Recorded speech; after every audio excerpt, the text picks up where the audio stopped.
မင်္ဂလာပါခင်ဗျာမြေလက်သား channel ကနေကြိုဆိုပါရစေတိုးတက်နေတဲ့ခေတ်ကြီးမှာ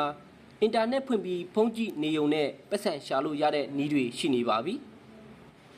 အခုကျွန်တော်ပြောပြမယ့်နည်းလမ်းလေးကတော့ TikTok ကနေဝင်ငွေရှာလို့ရတဲ့နည်းလေးပဲဖြစ်ပါတယ်ကို့မှာ follower 1000ရှိုံနဲ့ TikTok ကနေဈေးချင်းတောင်းဖွင့်ပြီး commission ကရှာလို့ရတဲ့နည်းလမ်းလေးပဲဖြစ်ပါတယ်commission ကတွေဘယ်လိုစတင်ရှာဖွေရမလဲဆိုတာကျွန်တော်လည်းအတူတစ်ချက်လောက်သွားကြည့်လိုက်ကြရအောင်ပါပထမဆုံးကိုယ့်ရဲ့ TikTok အကောင့်ထဲကိုဝင်မယ်နော်ကိုယ့်ရဲ့ TikTok အကောင့်ထဲကိုဝင်ပြီးပြီဆိုတာနဲ့အပေါ်ဆုံးမှာ TikTok Shop Foundation Center ဆိုတဲ့ဟာလေးကိုနှိပ်လိုက်ပါcommission ကရကျင်တယ်ဆိုရင်တော့ပထမအဆုံးကိုယ့်ရဲ့ဈေးချင်းတွေကိုကုန်ပစ္စည်းတွေထည့်ပေးရမှာပဲဖြစ်ပါတယ်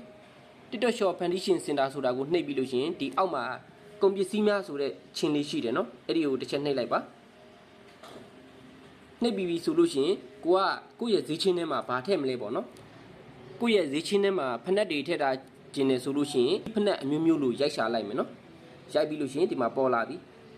ဆိုလို့ရှိရင်ကိုကဘယ်ဖက်ကိုကြိုက်လဲပေါ့နော်အထူးသဖြင့်ဒီမှာဒီပေါ်ဆုံးကဖက်ဖြူလေးကြိုက်တယ်ဆိုရင်အဲ့ဒီဖက်ဖြူလေးကိုထည့်ပါဆိုတဲ့ဟာလေးနှိပ်လိုက်ပါနှိပ်ပြီးဆိုလို့ရှိရင်ဒီဘက်မှာလည်းဖက်တရံရှိတယ်နော်ဒီဖက်ဆိုလို့ရှိရင်69ဘတ်ပဲရှိတယ်နော်69ဘတ်ကို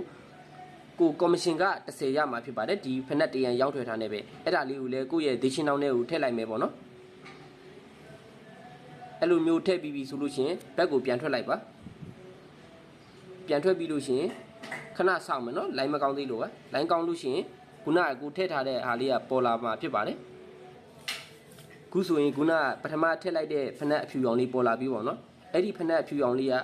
တယောက်ကကိုယ့်ရဲ့ချင်းထဲကနေဝင်ပြီးတော့အဲ့ဒီဖက်ကိုဝယ်တာနဲ့ပဲကို commission ကစတင်ရမှာဖြစ်ပါတယ်အဲ့လိုမှမဟုတ်လို့ရှိရင်လည်းဗီဒီယိုရိုက်ပြီးတော့ကို commission ကရအောင် line မှာဗီဒီယိုရိုက်တင်မယ်ဆိုလို့ရှိရင်လည်းကိုယ့်ရဲ့ link ကနေဝင်ပြီးတော့ဝယ်တဲ့လူတိုင်း commission ကရမှာပဲဖြစ်ပါတယ်ကိုယ့်ရဲ့ဈေးချင်းတောင်းထဲမှာဖက်မှာမဟုတ်ဘူးပေါ့နော်တခြားအင်ကြီးဘာညာလက်ကန်အိတ်ပေါ့နော်အဲ့ဒါတွေထည့်ပြီးပြီဆိုလို့ရှိရင်ပဲအဲ့ဒီကနေလာပြီးတော့ဝယ်တဲ့လူတိုင်းကကို့မှာ commission ကရမှာပဲဖြစ်ပါတယ်ကိုဗီဒီယိုဖိုင်ရိုက်ပြီးတော့တင်တာပဲဖြစ်ဖြစ်ဒါမှမဟုတ်ကိုယ့်ရဲ့အကောင့်ထဲကနေပြီးတော့ကိုယ့်ရဲ့ဈေးချင်းထဲကနေပြီးတော့ဝင်ဝယ်တာပဲဖြစ်ဖြစ်ကို့မှာအလိုလိုနေ commission ကရမှာပဲဖြစ်ပါတယ်အခုကျွန်တော်ပြောပြပေးတဲ့အကြောင်းအရာတွေထဲမှာမိတ်ဆွေတို့အတွက်အကျိုးရှိမယ်ဆိုလို့ရှိရင်ကျွန်တော်ရဲ့ YouTube channel လေးကိုလည်းလာရောက်ကြည့်ရှုဖို့ဖိတ်ခေါ်ချင်ပါတယ်နားမလဲတာရှိလို့ရှိရင်လည်းအောက်မှာမှတ်ခဲ့ပေးပါအချိန်ရရင်ရလို့ reply ပြန်ပြီးမှဖြစ်ပါတယ်အားလုံးကျေးဇူးတင်ပါတယ်ခင်ဗျာ